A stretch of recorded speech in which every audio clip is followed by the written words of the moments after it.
I think for me personally, talent acquisition, finding the right staff for the right positions in Luxembourg At the right price. at the right price will always be a challenge.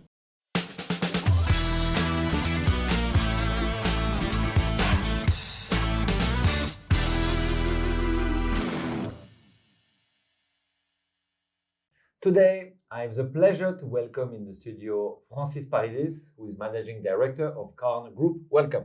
Thank you very much, Jerome. Happy to be here. It's a pleasure to have you.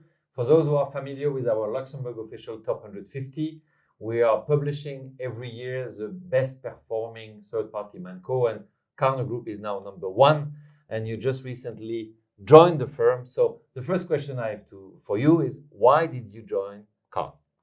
Well, Jerome, thank you for the question. I think it's a great opportunity that presented itself.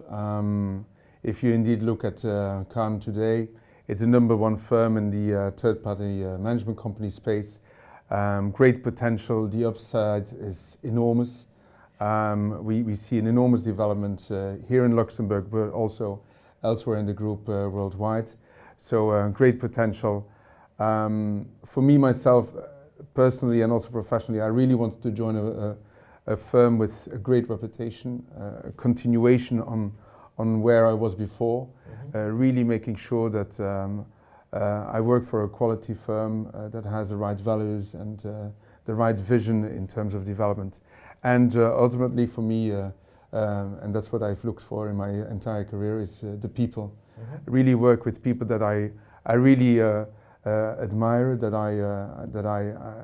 I really treasure. I've known a lot of people in Carne before, and I'm looking forward to working with them. And John Donoghue, the founder, and also Mark Stockley, for me, they're also more in a sort of mentoring space. They really are there to push others forward, which they are doing. And then the Luxembourg office with Pascal Dufour, who is the person really at the helm of the office there. I like the work hard, play hard mentality. That's what he's doing, and it's a fantastic company to work for. So happy to be there. It's interesting to mention that Pascal Dufour is specialized in technology. So basically, a large part of your growth has been done through this platform that you have developed, and which of course is allowing you to scale or integrate acquisitions the way you did recently. A question about the manco space moving. How is it moving from your client's perspective? Well, there's a lot of really interesting developments in that space. Absolutely. I think if you look at what is currently happening, there's a clear shift towards third-party management companies. There's really a look from OwnCos, so the asset managers that have their own AFM, to look at becoming more efficient from a cost perspective, to lift the operational burden that they have, and to really look at solutions that are scalable and that are possible to be either adapted within what they have available, the co-sourcing, or really for an outsourcing solution that we see now. And that is really a space today that is growing, and the upside again in that space is enormous. Yes, a big trend where they want to focus on their core business, which is really to manage the relationship with their investors.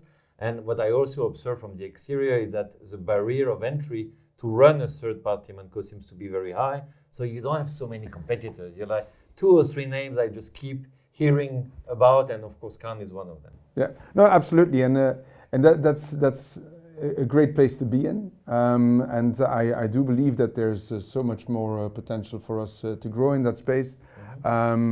We really see in all the studies that we are doing, we are hearing a lot more from our clients. We need you. What can you do for us? Whether it's a portion, whether it's a big bulk of it, and ultimately what we want is that they focus on investing. That's where they're selling their funds, the marketing, and we take care of all the rest. And I think time is becoming a very important factor. The time to market. How is Carne approaching this, and how do you turn this into an advantage? Well, the fact that we have everything in place, the fact that we don't have to reinvent the wheel, And especially for newcomers, our time to market is fantastic. It's a lot better than if you would like to create from your own. We see also for smaller players that is definitely the perfect way into the market. But it has evolved, and now mid-sized players and big players, they are really jumping onto that wagon as well, because it allows them an immediately reactive environment and a ready-to-go product. And that's exactly what the market is all about. Yeah, but then of course speed can be a source of stress for them because they want to remain 500% compliant. So how about this regulatory alignment? How do you go fast while making sure that you're not getting into the risk of getting one of those fines from TSSF? So no, that's a very good question. We are extremely vigilant in terms of what's going on in the market. There's regulatory updates continuously. We have a very good liaison with the CSSF and with the other regulators to make sure that we are aware of what is coming. We try to adapt as much as we can. We are a firm that is known for its clear governance and oversight. We've had 14 visits from the CSSF, touch wood, but so far we haven't had any serious comments at all. But it is something that we have to try for, that we really need to make sure that we are on top of what's going on in the market.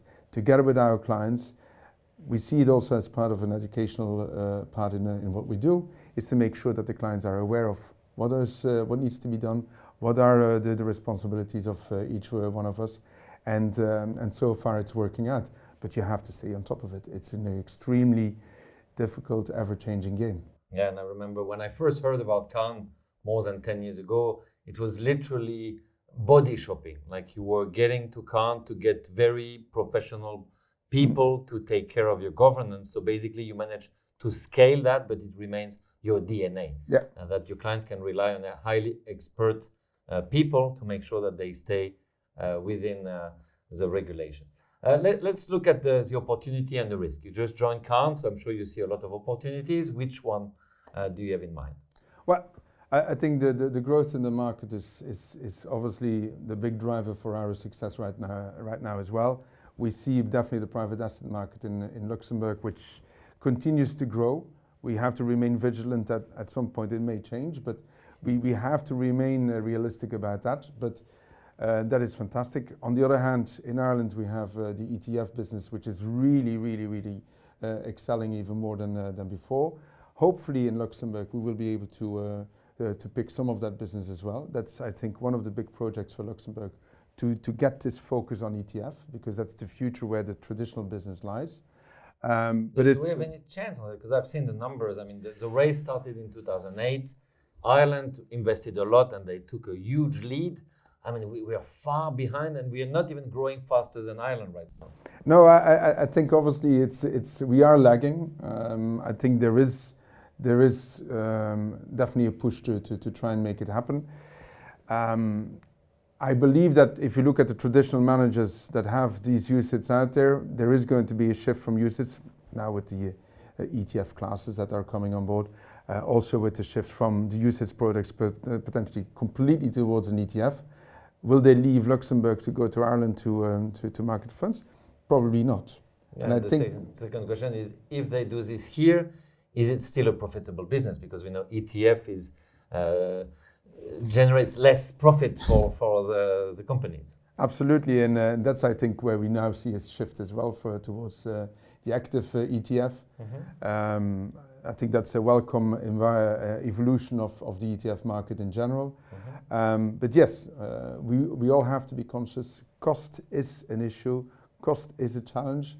And with the right investment in innovation, the right investment in technology, the digitalization, and at the same time people, finding the right people, we will be able to come with the solutions that we need for these challenges. But we need to be realistic. Ireland will be a very good competitor to us, but we see. I think Luxembourg has always been able to adapt. Of course. Well, in the side of the risks, do you see any risk right now for Luxembourg or for Carne? Well, I think the risk, it's not necessarily a real risk, but we have to remain agile to make sure that we can adapt in the right way towards all the regulatory changes. And there's a lot of them coming. We also see a very big change with AFMT2, which when you read the text, it's actually going to be beneficial in quite a few ways. But still, we need to make sure that we can adapt in the right way. I think, for me personally, talent acquisition, finding the right staff for the right positions in Luxembourg, at the right price. At the right price will always be a challenge. It is a challenge. I think the government has given some incentives which are really good, including, for example, the impatriate regime that they have introduced, which I believe is fantastic. They don't talk about it enough. But talent acquisition is definitely one to look out for, and we need to be vigilant. If you don't have the right people, how will you be able to deliver the quality? Of course. So you're already number one, so I don't know what to wish you. I hope you remain number one in your category. But thank you for your time, and I wish you a lot of growth for Carne, out of Luxembourg, of course, also out of Ireland, where you have a very strong footprint. Thank you very much. Thank you very much, Jerome.